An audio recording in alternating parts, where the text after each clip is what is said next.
तेरी आवाज है कि सूफी का कोई नगमा है, जिसे सुनूं तो सुकून जन्नतों सा मिलता है। इसी कड़ी को आगे बढ़ाते हुए नोएडा स्थित मारवा स्टूडियो में आज तीसरे दिन 8वां ग्लोबल लिटरेरी फेस्टिवल में सूफी कव्वाली का आयोजन किया गया। कार्यक्रम में कला क्षेत्र से जुड़े अतिथिगण ने अपनी उपस्थिति दर्ज कराई। कार्यक्रम में शिरकत करने वाले मृदुला टंडना समाज सेविका, ऋषि राज सिंह सेवानिवृत्त सरकारी अधिकारी मौजूद रहे।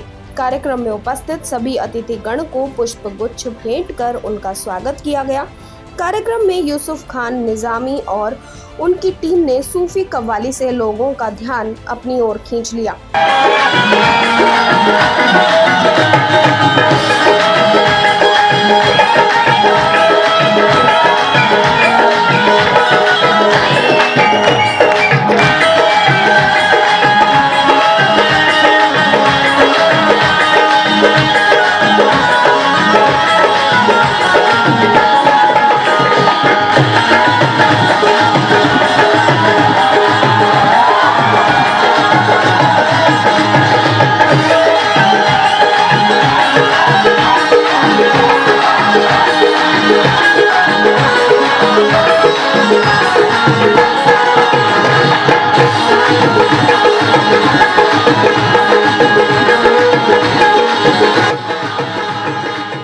उन्होंने कव्वाली के माध्यम से भारत में एकता का संदेश दिया।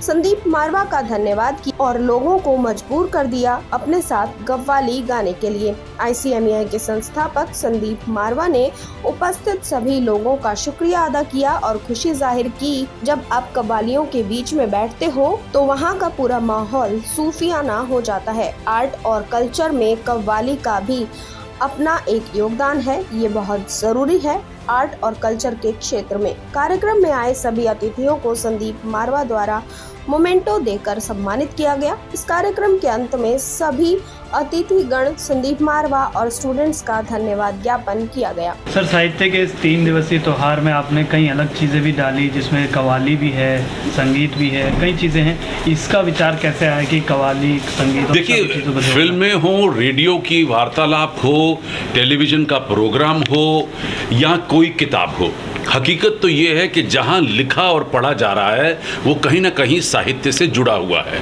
वो और बात है कि कोई गहरा साहित्य की बात करता है और कोई चालू साहित्य की बात करता है।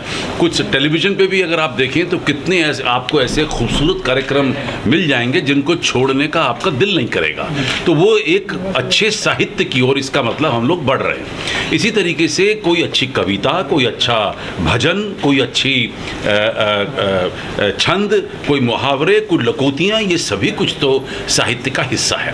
और इसी तरीके से जब मैं म्यूज़िक की बात करता हूँ, आज हम लोगों ने सूफ़ी म्यूज़िक खास तौर पे रखा है। ये फिल्मी म्यूज़िक नहीं रखा ताकि कुछ लोग कहीं अटक ना जाएं, जबकि फिल्मों में भी इतने खूबसूरत गाने हैं जो एक अच्छे साहित्य का हिस्सा बन चुके हैं। और ये सूफ़ी म्यूज़िक का मतलब ये होता है कि ये हकीकत में सूफ़ी म्यूज़िक का मतलब है कि भजन गाने का एक दूसरा सरल तरीका। अगर आप सूफ़ी भजन सुनेंगे, शायद आपको ऐसा लग रहा होगा कि प्रेमी प्रेमिका के लिए गा रहा है, लेकिन हकीकत ये होता है कि एक भक्त अपने परमात्मा के लिए गा रहा है। ये सूफ़ी, अब उन शब्दों का आप जैसे मर्जी प्रयोग या दुरुपयोग कर लीजिए, वो आपके ऊपर निर्भर होता है। और इसलिए संगीत को कला का एक बहुत बड़ा हिस्सा माना जाता है और उसका ऐसे भव्य अंतर्राष्ट्रीय मेले के अंदर उसका होना अति आवश्यक। पहले तो आप सबको बहुत बहुत लिटरेचर फेस्टिवल मुबारक। लिटरेचर फेस्टिवल का आज लास्ट दिन है और मैं चाहूँगा कि इसको बहुत खूबसूरत अंदाज में इसका समापन किया जाए और कव्वाली के, और वो भी सूफियाना कव्वाली के ताल्लुक़ से। हम अपनी कव्वाली में जो हिंदुस्तान का सूफीज़म है और जो सूफीज़म का पैगाम है, वो पैगाम जो है वो प्यार का पैगाम है, इश्क का पैगाम है कि जिसने प्यार किया, जिसने इश्क किया, उसने सब कुछ किया। उस परमात्मा से हमारी यही दुआ है कि अल्लाह ताला ये फेस्टिवल जो है मारवा स्टूडियो और मारवा सेलिब्रेशन जो हो रहा है, इसको हम अच्छे से अच्छे इसको पेश करेंगे। साहित्य से काफ़ी जुड़ाव है, तो किस तरीके से समझते हैं सूफीज़्म का साहित्य कितना बढ़ रहा है? बिल्कुल, सूफीज़्म से साहित्य सूफीज़्म से जुड़ा हुआ है और सूफीज़्म साहित्य से जुड़ा है, और ये हमारी हिंदुस्तान की गंगा जमनी तहजीब है। इसको सबसे ज़्यादा जो बढ़ा रहे हैं, इसको बढ़ावा दे रहे हैं, गंगा जमनी तहजीब को हमारे मारवा साहब कर रहे हैं। इनके लिए मैं दुआ करता हूँ कि अल्लाह ताला इनके काम में और तरक्की करे, और मैं दुआ करूँगा कि ऐसे फेस्टिवल अगर होते रहेंगे तो लोगों में प्यार बढ़ेगा, प्यार का एक पैगाम दिया जाएगा, गंगा जमनी तहजीब को आगे बढ़ाया जा रहा है, जो बहुत अच्छा है। गंगा जमुना की लहरों में प्यार के धारे बहते हैं, गंगा जमुना की लहरों में प्यार के धारे बहते हैं, हिंदू मुस्लिम सिख ईसाई मिलजुल कर सब रहते हैं, होली ईद दिवाली मुहर्रम मिलजुल कर सब करते हैं, और झंडा तिरंगा हाथ में लेके भारतवासी कहते हैं, क्या कहते हैं, प्यार किए जा, प्यार इबादत है। सुशील सर, 3 दिवसीय कार्यक्रम के आप डायरेक्टर रहे, कैसे तैयारियां की थी, कितना समय लगा था इस पूरी तैयारी को करने में, इस फेस्टिवल की? सबसे पहले उसके बारे में बताइए। देखिए, ये 3 दिन का जो फेस्टिवल है, ये ऐसा नहीं है कि सिर्फ 3 दिन ये फेस्टिवल जो आपने देखा है, तो इसके पीछे पूरे साल भर की मेहनत है, और लगातार जो साहित्यकार हैं उनसे हम जुड़ते रहते हैं, उनको हम पढ़ते रहते हैं और उनके बारे में जानते रहते हैं, और उसके बाद एक निर्णय लेते हैं कि किनको मंच पर बिठाना है, कौन लोग होंगे, कौन लोग शिरकत करेंगे, किनको अवार्ड दिया जा रहा है। तो एक लंबी प्रक्रिया है, लेकिन अब अच्छा लगता है, थोड़ा सा मज़ा आता है, क्योंकि ये 8th एडिशन है।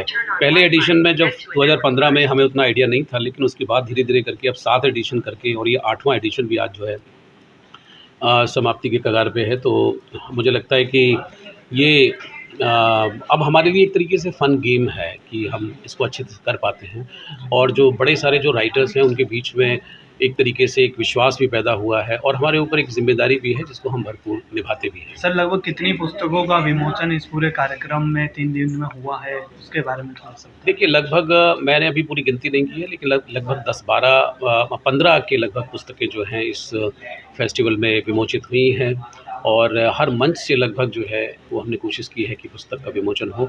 और इस बार अच्छी बात ये भी है कि हमारे छात्र भी मोटिवेट हुए हैं, और उन छात्रों ने भी किताबें लिखी, और वो भी इस फेस्टिवल में उनका रिलीज़ हुआ है। अभी तक देश का, विश्व का दूसरा फिल्म लिटरेचर फेस्टिवल है, क्या इस बार ये फर्स्ट रैंक में आ जाएगा?